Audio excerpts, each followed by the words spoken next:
After 18 months on the road, I crossed my final border of the trip, Alaska. Alaska was my original inspiration for the trip, and it was only because of COVID restrictions that I started the trip from the south, not the north. It was not a disappointment and turned out to be my favourite section of the trip, despite the challenges faced. Yesterday was absolutely brutal, but for my hard work I've been rewarded and I am flying along, absolutely sweating and sunburnt, but I've got this big old tailwind and I've just been flying along for 100k. It's the dream! Most of my time pedalling in Alaska would be on the infamous Dalton Highway, 800 kilometres of mostly dirt, permafrost road stretching from Fairbanks to Prudhoe Bay in the Arctic Ocean oil fields. On this road, there would be one opportunity to resupply at the small settlement of Coldfoot, where I would be able to send a care package to the post office there. The road is mainly occupied by large trucks who are supplying the Arctic oil fields and the odd motorcycle or motorhome tourist. For the first time in the trip, I would have to plan 8 full days of food and snacks with no opportunities for error. I had heard stories before of people not having enough to eat and having to get a lift to the nearest town, or just to being extremely uncomfortable having to ration themselves for over a week. So I sorted myself out with a large selection of freeze-dried meals, tortillas, jam, peanut butter, porridge, and some naughty high-sugar items for riding snacks. Today's been absolutely brutal for the bike.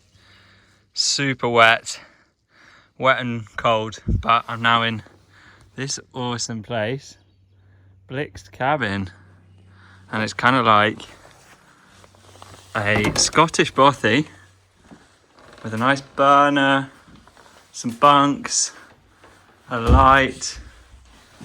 Someone's left me some wood. It's pretty awesome, and it's just what I need to dry out all my stuff. Dinner tonight, we've got a dehydrated korma. Delicious. First proper tumble of the whole trip happens in the last 500 kilometres. Look at, I just came steaming down this hill and look at that, just a fucking big hole in the road, and I went absolutely flying. I think I'm all good though. And we play on. What a nightmare. The first half of the Dalton Highway was extremely hilly, with short, sharp climbs on often poor quality roads.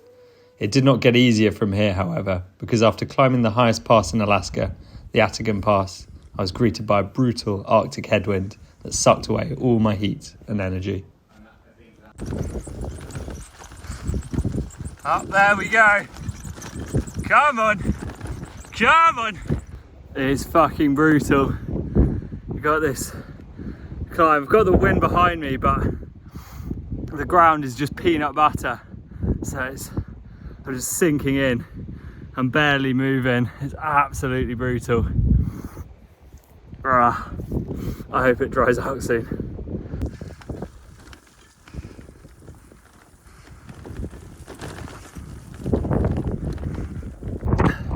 I am fucked!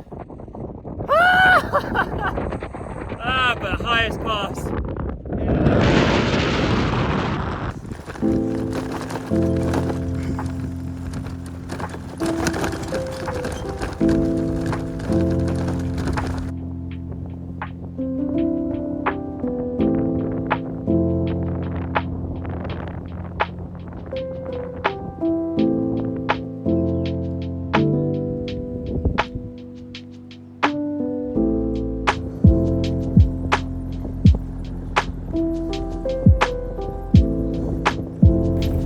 Coming to the end, but not really. Got 70 kilometers to go. For some reason, well, the wind looks really horrible tomorrow, so I'm trying to do it all in one go, but I'm already hitting a big old headwind. It is really tough, and I'm going to be cycling into late evening, I think. But it's the final straight, and there's some beautiful tarmac. But it's not going to go down easily. Woke up early, try and get some headway into this wind. We're nearly there. It's brutal. 10-15 kilometers. I could see some buildings. I think I could see the airport, but it doesn't seem to be getting any closer. Oh.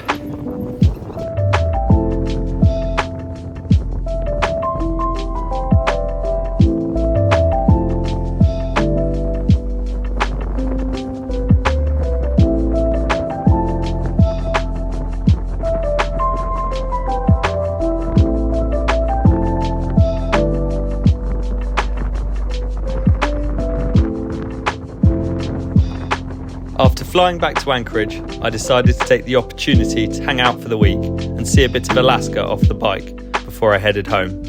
I was lucky enough to have the contact details of JR from a mini ski trip in Washington, who I hit up, and he was kind enough to show me around and introduce me to his lovely friends.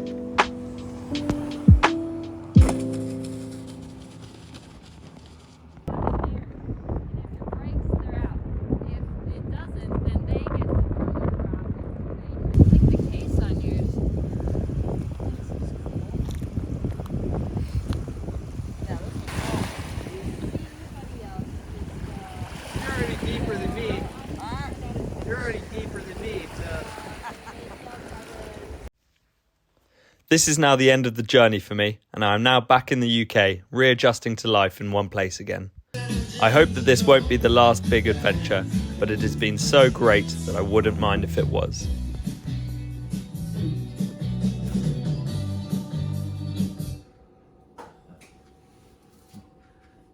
Sheesh, pretty scary.